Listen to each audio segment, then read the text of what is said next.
بسم الله الرحمن الرحیم. سوره حجرات شروع شد. حجرات جمع حجره است.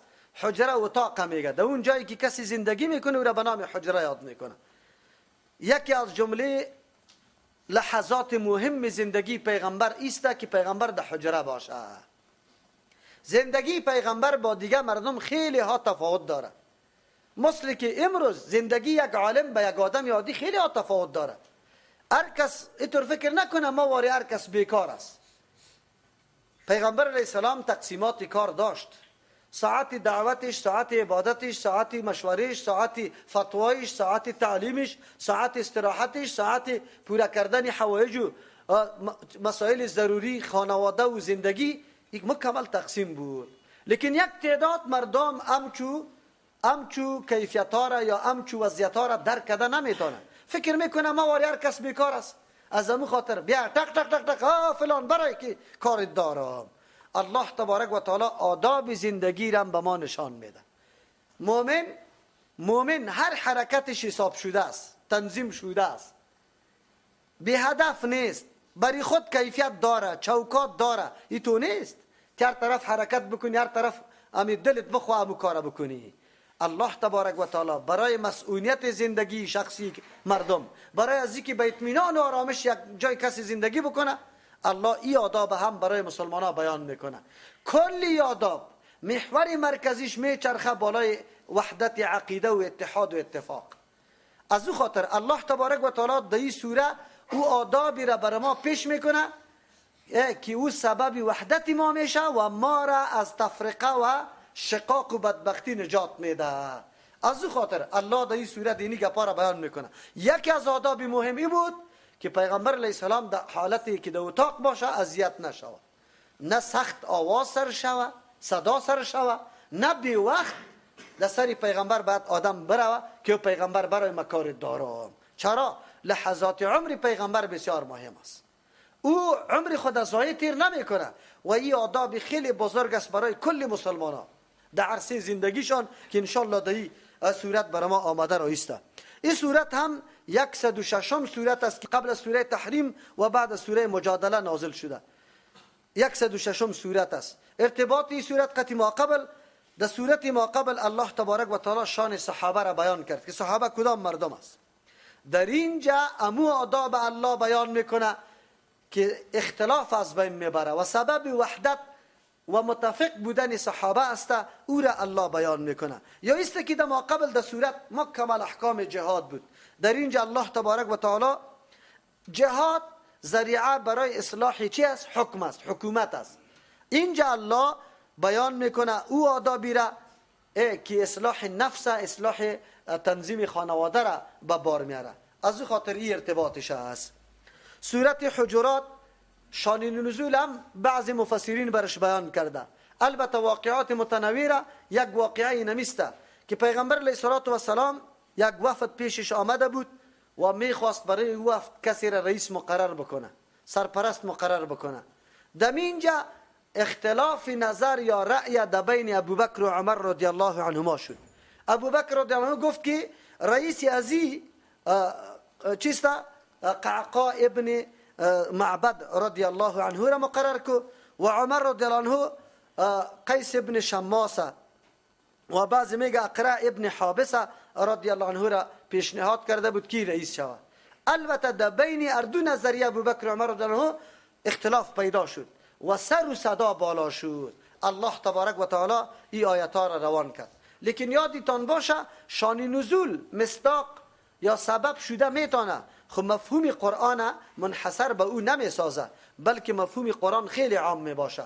این آیات ها در حقیقت منزلت و مقام پیغمبر علیه السلام بر ما پیش میکنه که در پیش مجلس پیغمبر انسان چه آداب مراعات بکنه. یک، نظریات و مفکوره ما در مقابل گفتار پیغمبر چه حیثیت داره. این دو. سوم، آیا ما میتونیم در مقابل نظریه پیغمبر نظریه خود پیش کنیم و بگوییم این مفیدتر است، اینی گپا را بر ما مشخص میسازه. از او خاطر الله در اول میفرمه بسم الله الرحمن الرحیم، شروع میکنیم به نام الله که به اندازه مهربان نهایت رحم کننده است. یا ایها الذین آمنو، در هر جایی که خطاب به آمنو میشه اشاره میکنه احکامی بعدی از مقتضیات ایمان است. ایمان تقاضای اینی آداب داره. کسی که خود مؤمن میگیره اگر خلاف ازی میکنی در حقیقت تو خلاف تقاضای ایمان میکنی، تقاضای ایمان خلاف میکنی. از او خاطر ندا به یا ایها الذین آمنو میگه ای کسانی که دعوای ایمان داری لا تقدموا بین یدی الله، شما پیش دستی نکنید در پیش الله تبارک و تعالی و رسوله، در پیش پیغمبر الله تبارک و تعالی. پیش دستی نکنید در پیش مراد از یدی روبرو، روبرو یعنی نزدیک از او. شما پیش دستی نکنید در پیش روی الله. الله خو وجود جسمی نداره که در پیشش ما پیش دستی نکنیم. زمانی که فرمان و حکم الله در کدام مورد باشه هیچ وقت از او پیش دستی نکنه، رأی و نظری خدا پیش ندانه که بله این خیلی ثمر بخش است، این خیلی کامیاب است. نه، فرمان الله را پیش بدان از رأی و نظری خود.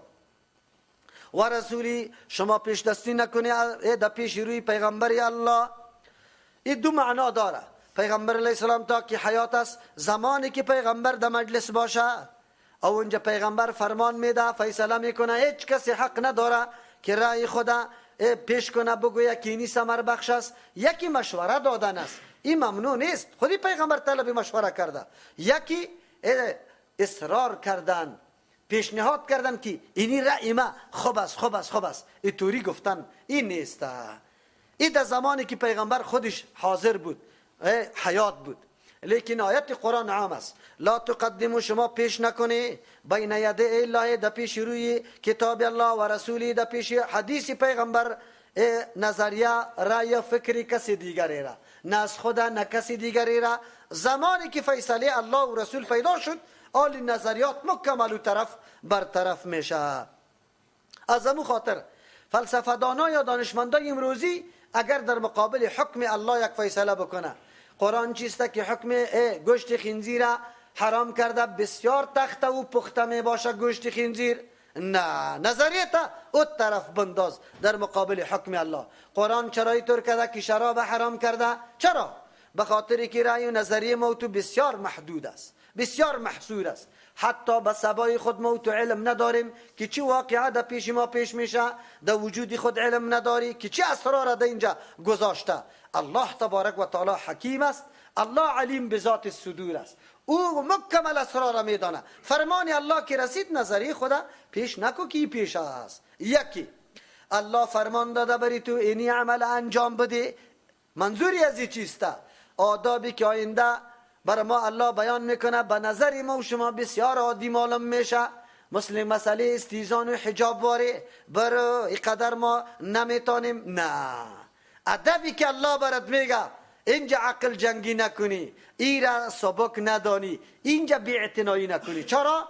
این آداب مشتمل به بسیار مصلحت های آینده است اگر رعایت کرده شود. از همون خاطر است کسی که کدام امر الله را نادیده گرفته دچار مشکل شده. اگر خانه خدا بدون اجازت بر کس اجازه داده، سباسایی که دخترش در خانه نیست، در خانه میاد دختر نیست، کجاست؟ رفته کدام طرف. چرا که اینمی آدابی که الله بر ما تعیین کرده ما لحاظش نکردیم. ما اعتماد میکنیم ابلیس لعین قطع هر کس وجود داره، از او خاطر اعتماد سری از او نه. قرآن از او خاطر میگه لا تقدموا بین یدی الله. امروز یک تعداد مردم که رای حق اعلا کرده به این خاطر ذهن خود خیلی مترقی و پیشرفته میدانه. دنیای کفر و استکبار امروزی هم میگه پس و میگه ما هستیم در میدان، از همون خاطر هر چیز اختراع میکنیم، فرمان الله را نمیپذیره، حکم الله را نمیپذیره. خو الله تبارک و تعالی میگه که اینی نتایج خیلی غلط و زشت دنبال خود داره. دوم چیز که متعلق ما و شما خیلی زیاد واقع میشه، در روبروی پیغمبر شما پیش دستی نکنی، از پیغمبر در رفتار پیش نشوی، از پیغمبر در گفتار پیش دستی نکنی، از فیصله پیغمبر فیصله خود شما تحمیل نکنی. آلی پیغمبر وجود نداره، آلی چی کنیم؟ در برابر حدیث پیغمبر ما پیش دستی نمی کنیم.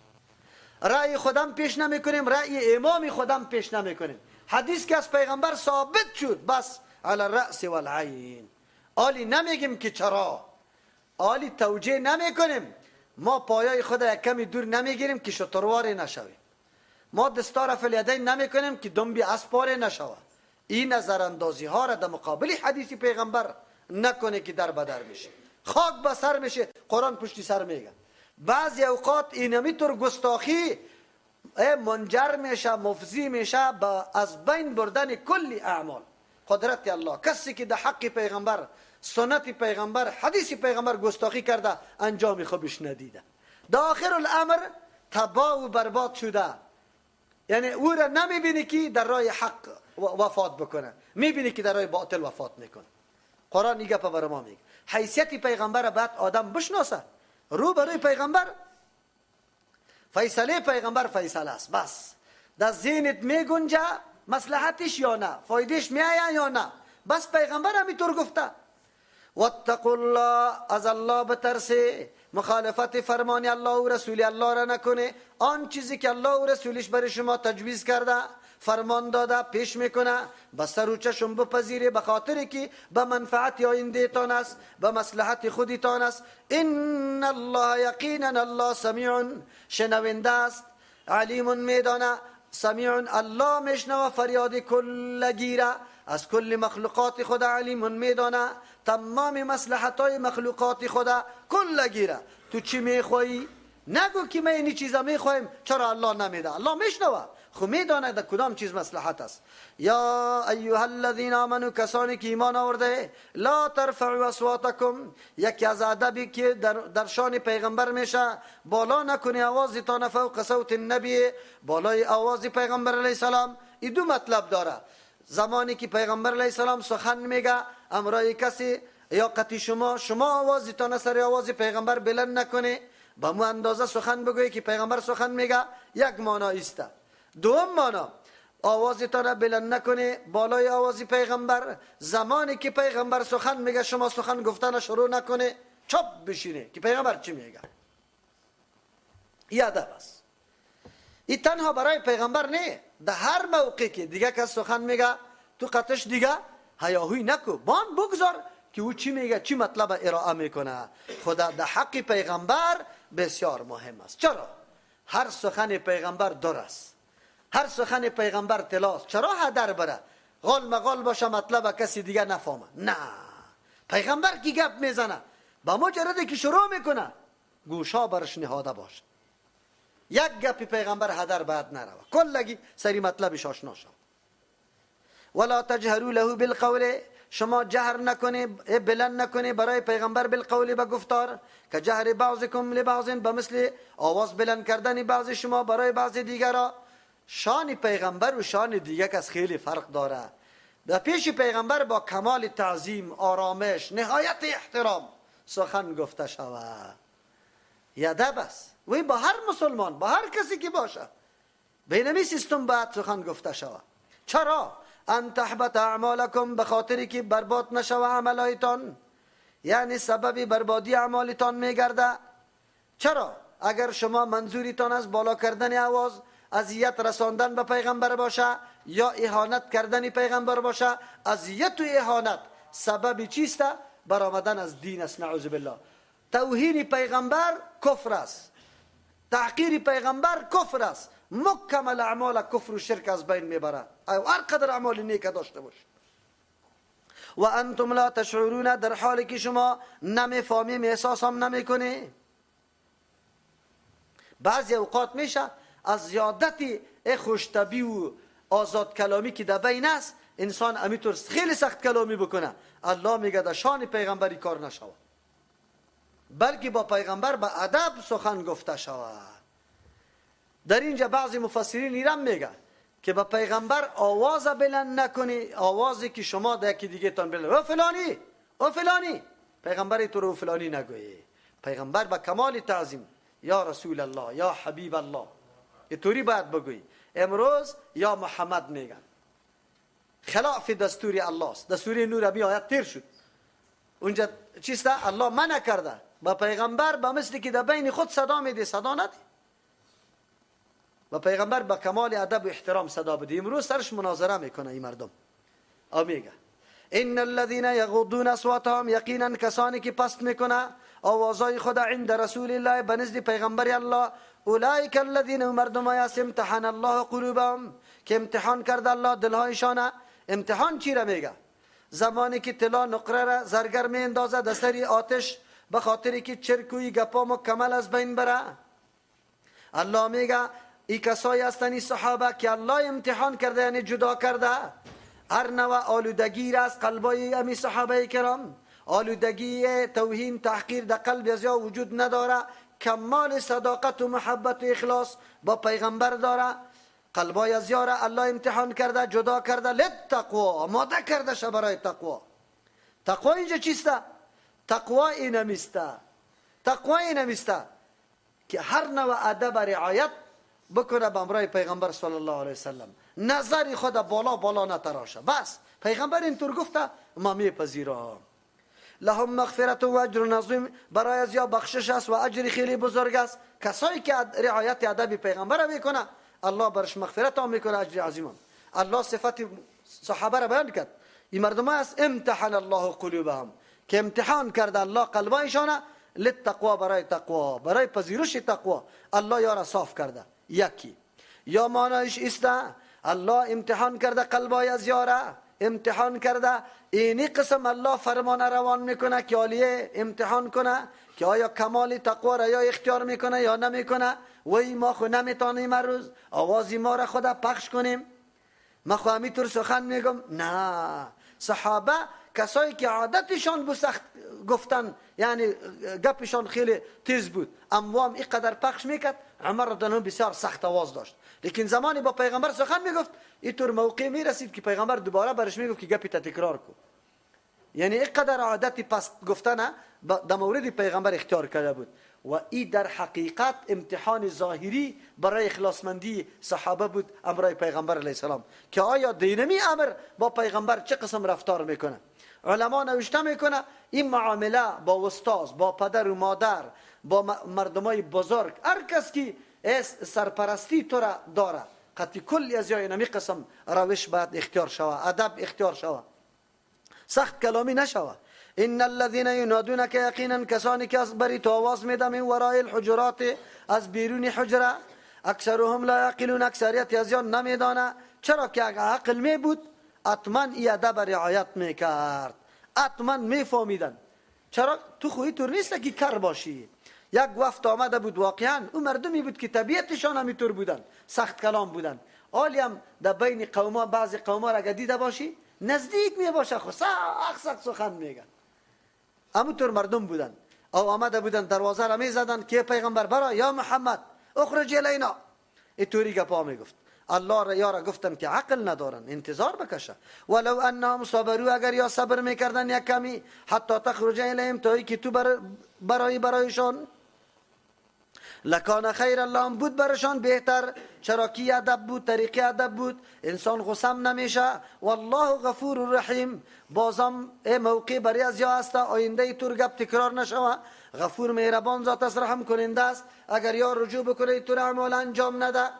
اگر دروازه را سخت بزنی صاحب خانه با وصفی که تو را خیلی دوست داره، آدم و موقع اگر چیزی را طلب بکنی برات نمیگه. چرا؟ قارش بری تو آمده، دروازه را سخت زده. آواز دادن خو بسیار همینطور گپ است. علما نوشته میکنه در مقابل هر کسی که سرپرست است، کلان است، باید اینطور نشوه. چرا؟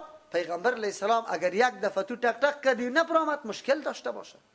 حالی آواز نده برای کارت دارم، اینطوری خوب نیست. باز در شان پیغمبر خو گفتم تمام شؤون زندگیش هدر نیست، ضایع نیست، حتما مصروف و مشتغل به یک امر خیلی مهم است. علما همینطور است. مردمایی که واقعا ما بعضی اوقاتی طور کسا همونطور کارم نمی داشته باشه، وقت آدم ضایع میکنه، نمیفهمه که ولای چقدر وقت داره یا نداره. البته میگه ما وری بیکار هستن کلگی، حالان که بعضی مردم است که هیچ بیکاری نداره. واقعیتش یک 5 دقیقه برای ازو خیلی غنیمت است که برش وقت داده شود. از امو خاطر است که ادب و احترام بسیار نگاه کرده شود، اوقات شناخته شود. زنگ زدن حتی برای خود وقت داره که در بی موقع زنگ نزنی. ایره بعد وقت خواب است یا وقت خواب نیست؟ در کدام وقت بعد آدم زنگ بزنه؟ یعنی کلش دی آداب متعلق است. البته این آداب سببی چی میشه؟ وحدت و یک پارچگی، در قلب محبت زیاد میشه، نفرت پیدا نمیشه. قرآن کریم بعد از این امی آداب بر ما بیان کرده رایسته. یا ایها الذین آمنوا، کسانی که ایمان آورده، این جاءکم فاسقون، اگر آمد برتان یک کسی که شرپسند است، بنبأ، با یک سخن خبری، فتبینوا، خب تحقیق کنه، تلاش کنه، جستجو کنه حقیقتی گپ، ان تصیبوا، بخاطر خوفی از اینکه شما برسه، قوما، یک ضرر به قوم برسانه، به جهالت، به نادانی، فتصبحوا، باز بگردی، علی ما فعلتم، به کاری که انجام دادی، نادمین، پشیمان. در اون وقت باز پشیمان میشه؟ نه، سخن که برای شما میرسه تحقیق و تلاش بکنید. در مورد ازی هم در بعض شان نزولا ولید ابن عقبه را میگه رضی الله عنه که او را پیغمبر علیه السلام روان کرده بود برای جمع کردن دادن زکات. او زکات هم از قوم بنی المصطلق که او قوم از مادر مومنات جویریه رضی الله عنها بوده، سرپرست و رئیس هم قوم هم پدری جویریه رضی الله عنه بود که به نام حارث ابن زرار یاد میشد. ولید ابن عقبه قطعی قوم از اول هم یک نوع دشمنی داشت. زمانی که خبر میرسه بینمی پدری جویریه رضی الله عنها که این قاصد پیغمبر علیه السلام برای گرفتن زکات ها میه، او برای پذیرایی بسیار مردم جمع کرد.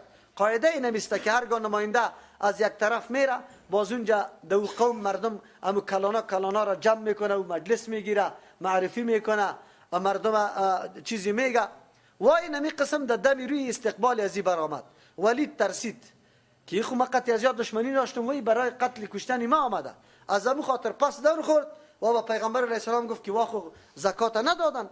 امی بود که پیغمبر علیه السلام خالد ابن ولید رضی الله عنه را روان کرد، لیکن تنها برش گفت که تو بی تحقیق امر بکو که چه رقم گپ است. زمانی که خالد ابن ولید رضی الله عنه رفت که در دم روش چیستا پدر جویریه رضی الله عنه آمده رایسته، خیرت است، این لشکر میبینه وار خطا میشه، چی گپ است؟ شما زکات نمیدی؟ نه، ما زکات خود قاصد بر ما میآمد، ما در دم روش آمدیم، قاصد پس آمده. بعد از او گپا معلوم شد، واضح شد، الله تبارک و تعالی حکم روان کرد. لیکن در شان صحابی که ولید ابن عقبه رضی الله عنه این نمیزیبه و هیچ وقت چرا اطلاق فاسق سر از او نمیشه. اگر او کار کرده باشم بنابر گمان خود کرده و این گمان اجتهاد خودش بوده، در این مورد اطلاق فسق سر از او نمیشه. قرآن بیان یک حکم عمومی را من حیث یک قاعده عمومی برای مسلمان ها میکنه و این یگانه امری که سبب جلوگیری از نفرت میشه، از کینه و کدورت میشه، این نمیگه. پس هر کسی که سخنی کسی دیگر برات میاره، یک نفر است، زیاد هستن، تو باید تحقیق بکنی. اقدر مفادات داره این حکم، اقدر ثمرات داره که هیچ پرسان نکن. حتی در مورد زن و شوهر، در مورد پدر و مادر، در کل موارد. زنی تام که برات گفت که پدر و مادر دین تو است، امی دیستی باور باید سرش نکنی. اگرچه خبری واحد در شریعت سند است، اطمینان حاصل میشه، اما وقتی که از اینمی خبر گپای پیدا میشه که سبب تفریقه و نفرت میشه، این را باید خوب تبیین و تحقق بکنی. زن برات میگه پدر و مادر دینی طور کرد، اینی طور چی کرده؟ در حالی که نکرده، تو قار و غضب سری پدر و مادر هستی، قطع از معامله را اختیار بکنی که از دشمنی، ای آخر که تو هم ببینه که تو قطع از معامله دشمنی میکنی، یک دم قار میشه بد دعا برات میکنه. نه، تحقیق بکن. چه جای از این که مسائل دیگره، یک عالم به دیگه عالم تو را اینمی طور گفت فلانی عالم، نه، تحقیق بکن. میدیستی سر ازی حکم نکن، فیصله نکن که تو باش راستی همو گپ کرده یا نکرده. یک کسی برای ما آمد است، نعوذ بالله، هیچ به درد نمیخوره، گفت نه مولوی سی بی طور نمیگه، توی طور نکن. بعد از اون گفتم چی طور است بیادرم؟ چرا اینطور میگی که فلانی مولوی سی اینطور گفت؟ دایی بسیار فواید است. قرآن که کدام قاعده را برای زندگی، آداب زندگی ما گذاشته، واقعا پر محتواست، بسیار مصلحت های زیاد داره. چی در موضوعات جنگی، آن چیزی که سبب حمله و کشتار و گپا میشه، مسئله فتوا داده میشه، در کلی از یا تبیین و تحقیق خیلی ضرور است. یک کسی که برات گپ آورد که فلانی تو را بسیار بد میبینه، نه، تحقیق بکو، تلاش بکو که واقعا تو را بد میبینه یا نمیبینه. بعد از او این دیگه جلوگیری از هر نوع کدورت میشه و یکی از هسته مرکزی وحدت مسلمان ها در جای خود باقی میمانه اگر امی امر موجود باشه. این امر که موجود بود مشکلات مکمل حل است. گپی مرا به دیگه کس میبره، از دیگه کس به تو، او ایرا غلط جلوه داده رویسته، فاصله خیلی بزرگ ایجاد میکنه که بعضی اوقات آدم سری حساسیت میشه، گپای خیلی تند و تیز میزنه و پسان باز آدم چی میباشه؟ پشیمان میباشه که چرا اینطور میگفتم. قرآن چقدر خوب امر بر ما میگه، چقدر امری خوب است که ما تبیین و تحقیق داشته باشیم در تمام مسائل. البته این یک خبری است که کسی برات میاره. خب قرآن میگه خبر فاسق آورده، حرکتی از او، عمل از او را میبینی که شرانداختنی است، شریر است، میفهمی که همی گپا سبب ازی میشه که یک آتش برافروخته شوه. یکی طور کسی است که بالکل اطمینان قوی سرش داری و گپ هم میگه. او گپ هم دو قسم گپ است. یکی گپی است که سری از او تفرق و اختلاف مرتب نمیشه، یکی گپی است که تفرق اختلاف مرتب میشه. اگر خواب آدمی خوب هم است تفرق اختلاف سرش مرتب میشه، بازم تحقیق بکن. اگر تفرق اختلاف نبود باز بپذیر. یک آدم برات میاد که چیست موتر تو را فلانی میده کرد، راستی میده شده، تو را میپذیری. چرا؟ به خاطر که اینجا مسئله تفرق اختلاف نیست به اون اندازه. یکی که برای تو میگه که او در مقابل تو اینطور کمین گرفته و اینطور کرده، او تو در مقابلش هم دیستی کمین میگیری. اینی گپا را قرآن میگه که جلوگیری شوه. این اول آدابی است که ما و شما نقطه وحدت خود نگاه میکنیم.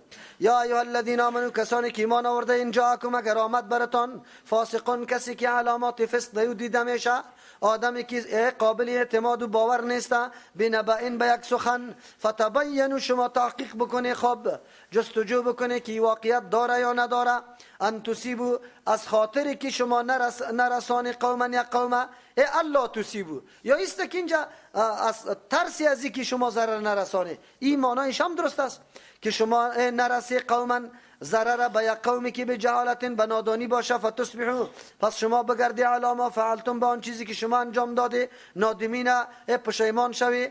آلی دیگه به جهالت اینطور گپا شما چی نکنه. آلی به مردم میگه وهابیست، بس دیگه نه تحقیق میکنه که وهابی کیسته کی نیسته او چی است، بس شروع به زدن میکنه.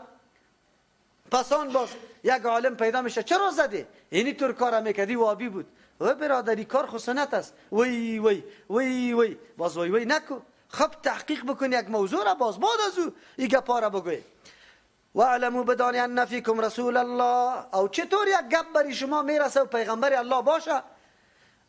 بدانی ان فیکم، در بین شما رسول الله، پیغمبر الله است. یعنی مرجع وجود داره، هر امری که دو اختلاف پیدا میشه او را به پیغمبر پیش بکنه تا که او حل بکنه، سبب اختلاف و تفرقه نشوه، نزاع پیدا نشوه، وحدت از بین نروه. چقدر خوب دستور است. آلیم بر ما الله میگه واعلموا، بدانی ان فیکم رسول الله، بدانی که در بین شما اگر چی ذات رسول وجود نداره، حدیث رسول وجود داره. تفرقه و اختلاف بین شما که پیدا شده، ببرید پیش حدیث پیغمبر. حدیث پیغمبر که هر رقم فیصله میکنه، بس کلگی اطاعت کنه، بس گپ خلاص است. لو یطیعکم فی کثیر من الامر، اگر اطاعت شما را پیغمبر بکنه در بسیاری از امور، لعنتم، شما در مشقت واقع میشه. در بسیاری امور اگر پیغمبر تابع شما شوه، شما در مشقت واقع میشه. نه، پیغمبر وحی از الله برش میآید، از امو خاطر آن چیزی که مصلحت مسلمان است پیغمبر او را عمل میکنه. ولکن الله حبب الیکم الایمان، لیکن الله محبوب ساخته برای شما ایمان. مراد از ایمان همی روح تسلیمی الله در شما گذاشته و زینه، ایره مزین کرده، آراسته کرده، فی قلوبکم، در قلبایتان. ایمانتان تقاضا داره که تسلیم حق باشه، سخنای این و آن نپذیره، مردم که هر چیز براتان میگویه او را نپذیره. چرا؟ شما مؤمن هستی، شعارتان تسلیمی به حق است، او حق عالی، حق وجود داره، کتاب الله و سنت رسول الله وجود داره، مراجعه برش بکنه دیگه. تو نباشه، شما در این فکر نباشه که پیغمبر تابع ما باشه، این گپا را این فکر نکنی. ایمان تقاضایش نیست. در اون زمان خودی پیغمبر بود. عالی برای ما چی میگه؟ شما در این فکر نباشه که حدیث حدیث تابع نظریات شما شوه یا حدیث تابع مذهب شما شوه، تاویل کرده دو بگردانه، اینطور کار نکنه. چرا؟ تقاضای ایمان نیست. تقاضای ایمان است که شما تابع حدیث پیغمبر شوه، حدیث تابع نظریات خواهشات و رسم و رواج خود نسازه. ایمان تقاضای ازیره داره. اگر ایمان براتان محبوب است، در قلبتان الله محبوب ساخته، اینی کار بکنه. اینی تقاضای ایمان است. و کره الیکم الکفر، منفور گردانیده به سوی شما کفر و الفسوق، نافرمانی و عصیان، و العصیان نافرمانی را. کفر عبارت از مسائل عقیده‌ای، فسوق عبارت از گناه‌های کبیره که برآمدن از طاعت الله، و العصیان نافرمانی در گناه‌های صغیره. اولئک هم الراشدون، مردمایی که ایمان محبوبشان است، کفر فسق و عصیان بالکل بدشان میآید، بسیار قطعش نفرت داره. این مردم ها راشدون راهیاب هستند. حق اینمی مردم پیدا کرده میتونه که یا محبوبیت قطعی کفر و شرک و بدعت نداشته باشه، قطعی از اون نفرت داشته باشه. ایمان تقاضایش است که تسلیم به الله و به حدیث رسول الله شود، به کتاب الله و به حدیث رسول الله. فضلا من الله، احسان از جانب الله است، و نعمت است. چرا؟ وقتی که چیزی موجود باشه که نزاعت از بین برده میتونه، بهترین احسان الله است. والله علیم حکیم، الله میداند تمام اسرار و مصلحت را. حکیم حکمت والاست. در ایام امتحان الله است که آیا شما نظری خود تقویت میده، یعنی که رجوع به حدیث پیغمبر میکنه، یا کلش امتحانات الله است.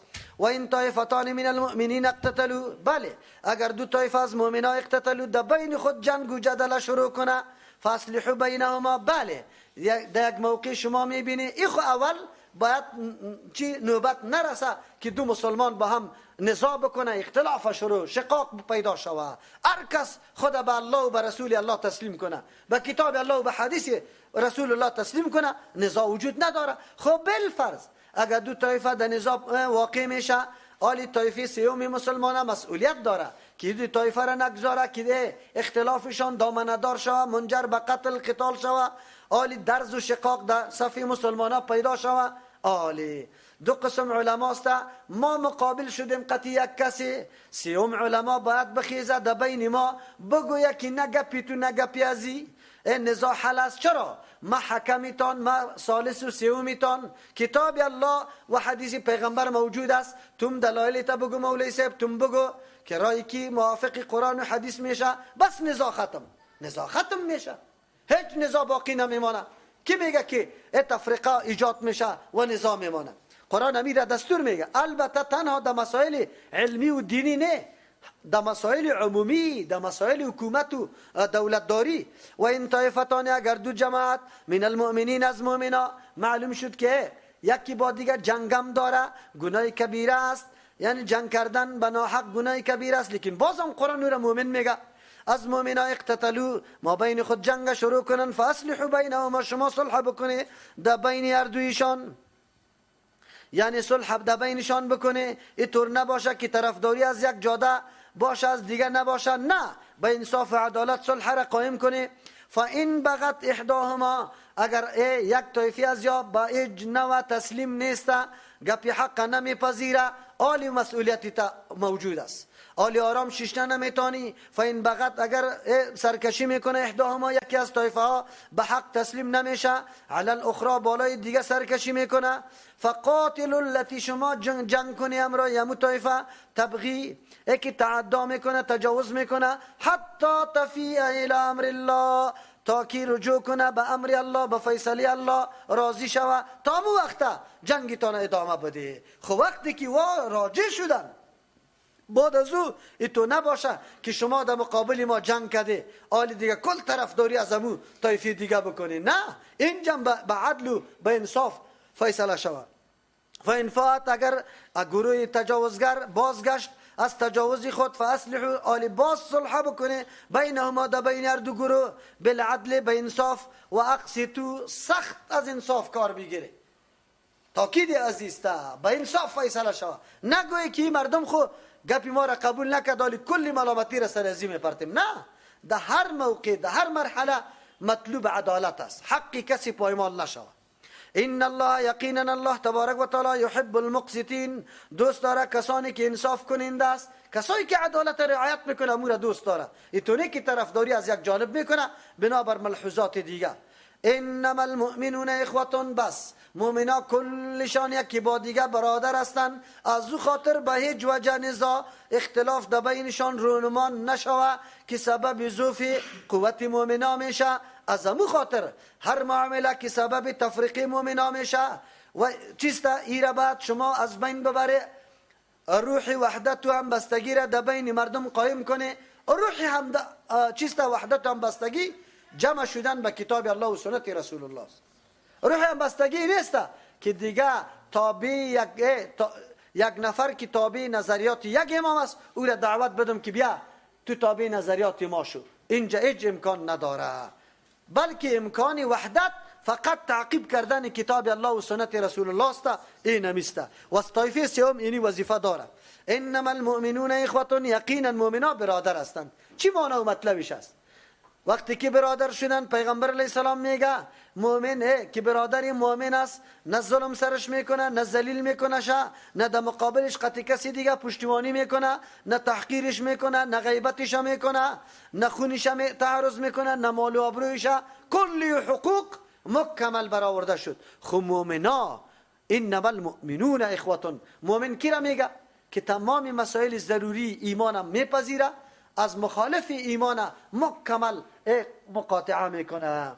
یا با هم برادر است. قطع یهود و نصارا برادری ما نمیشه، اگرچه اجزای مشترک قطعش داریم. اجزای مشترک ما وام الله را قبول دارم، اگرچه به توحید و قبول نداره. وام محرمات حرام میگه، ما میگیم حرام. اینه اجزای مشترک سبب اخوت نمیشه. اخوت وقتی میشه که مکمل اوصاف ایمان در دو موجود باشه. اگر در بعضی جای تو قائل هستی که صحابه کلش مؤمن و مخلص است، او میگن مرتد است. تو قائل هستی عایشه رضی الله عنها مادر مؤمن است، در براءت و پاکیش آیاتای قرآن آمده، او تو میگی که چیست؟ او میگه که نه زانی است. تو میگی ای پیغمبر و بعد از او خلفای راشدین کلش خلافتش حق است، او میگه نه کلش غاصبین است. هیچ وقت اینجا اخوت نمیه قطعا. پس او کسایی که توری اخوتا را میکنه این نادرست است. قرآن میگه انما المؤمنون اخوتون، مؤمنا برادر هستند. فاصلحوا بین اخویکم، شما صلح بکنید در بین دو برادریتان. هرگاه وقتی کل مؤمنا یک برادر هستند نگذاری که شقاق تفریقه در بین از ایجاد شوه. از امو خاطر بهترین عمل، خوبترین عملی نمیسته که در بین دو برادر اردور صلح بکنی، با هم بسازیشانه، تفریقه ایجاد نکنی. چرا شیطان لعین زمانی که لشکر خدا روان میکنه که بره مردم گمراه کنه، هر کس که پس میاد وظیفه خدا گزارش خدا میده از فعالیت خدا، به هیچ کس آفرین نمیگه، به مو شیطان آفرین میگه که او میگه در بین زن و شوهر نفاق انداختم یا در بین دو برادر مسلمان نفاق انداختم. او را در پشت میزنه، ورش میگه اصل اولادی ما توستی، اصل وفاداری ما توستی. چرا؟ به خاطری که نفاق و شقاق در بین زن و شوهر منجر به چی میشه؟ ویرانی نظام خانواده، خود به خود اولاد به سرنوشت میشه، نعوذ بالله خلاف روش اخلاقی تربیه میشه و باز یک تیکه فساد در منطقه جور میکنه. نفاق در بین دو مؤمن منجر میشه کینه زدن، کندن، قتل، منجر به قوم قبیله میشه، در بدری ها زیاد میشه. از این خاطر قرآن از اول میگه که ادنا نفاق و شقاق اگر در کدام جای دیده با هم صلح بکنه، پس بدوزیشه. واتقوا الله، از الله تبارک و تعالی بترسه. یعنی شما نتیجه گیری از ایره، آینده از ایره خود در سنجش خود بگیره. از الله بترسه یاره، نگذاری که همین قسم نفاقشان اضافه شوه یا اینطور هم نشوه که طرفداری از یکی بکنه. لعلکم ترحمون، به خاطر که سر شما رحم کرده شوه از جانب الله تبارک و تعالی. رحم الله موقوف بایسته که ما صلح را به بار بیاریم در بین دو نفری که شقاق و نفاق پیدا کرده. البته صلح بنابر اساس عدالت است، اینطور نیست که ناحق و ناروا یک کسی سر کسی دیگه دعوا میکنه ناحق او تو میگی که حالی بیا صلح کو، حالی دعوا کده خیر از خانه تا نصف کو، زمین و دکان تا نصف کو. نه، به حق. یقینا اگر دعوای از او درست بود در بین از نزاع پیدا شده بود تو صلح بکن. سبحان ربك رب العزة عما يصفون وسلام على المرسلين والحمد لله رب العالمين.